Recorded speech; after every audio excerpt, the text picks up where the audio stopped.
ating pambansang kamao. Mula sa Washington, D.C., nakatutok si Tina Panganiban Perez. Alas 4 ng hapon itong February 15, oras dito sa Washington, D.C., ang appointment ni Congressman Manny Pacquiao at ng kanyang misis na si Jinky kay U.S. President Barack Obama. Patawid ng kalsada patungong White House sa mag-asawa nang magbangga ng ilang sasakyan. Isa sa mga driver, kinukunan si Pacquiao ng litrato o video sa kanyang cellphone. Dito sa kanto ng 17th at State, pumasok sina Congressman Manny at Jinky Pacquiao patungo sa White House. Pero dahil sa sobrang higpit ng seguridad, ang ibang miyembro ng Team Pacquiao, pati na kaming mga taga-media, hanggang dito lang sa labas. Kwento ni Jinky bago sila pumasok ng White House, na bawal silang magdala ng kamera. Ang anumang litrato o video ng kanilang pakikipagkita sa Pangulo ng Amerika manggagaling sa White House. Wala pang alas 5 ng hapon, namataan na naming naglalakad palabas ang mag-asawang Pacquiao kasamang ilang empleyado ng White House.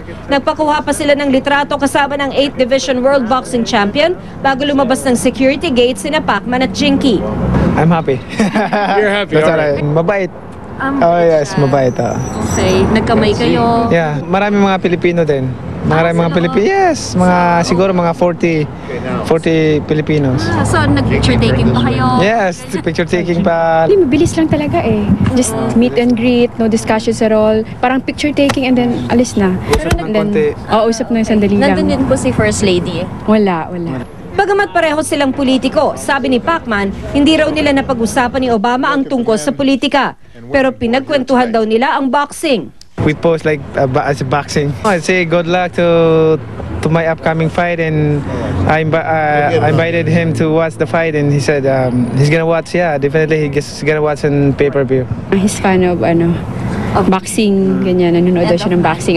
Manny, So, fan mo yung presidente ng Amerika, sir? Anong masasabi mo? Happy ako basta happy ako na meet ko siya.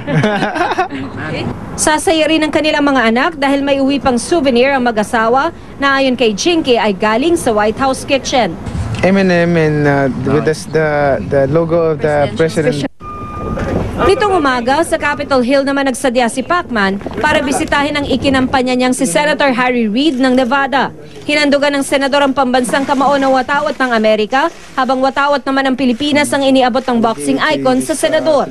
Walang patid ang mga papuri ni Reid kay Pacquiao. It's a pleasure for me to introduce to each of you a person that is said to be the greatest fighter of all time. But of course, he's also a member of Congress from the Philippines. He has shown that you can become a great athlete and still be a great person. He is really exemplary in that regard.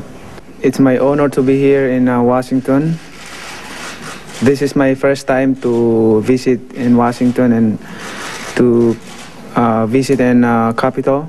I just want to personally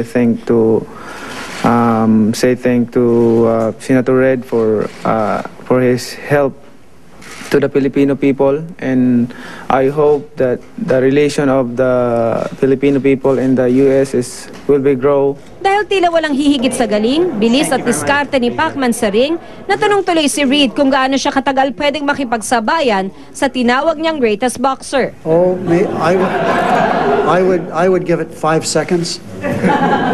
Long enough to walk to the middle of the ring. Kasama rin ni Manny sa Capitol Hill ang asawang si Jinky.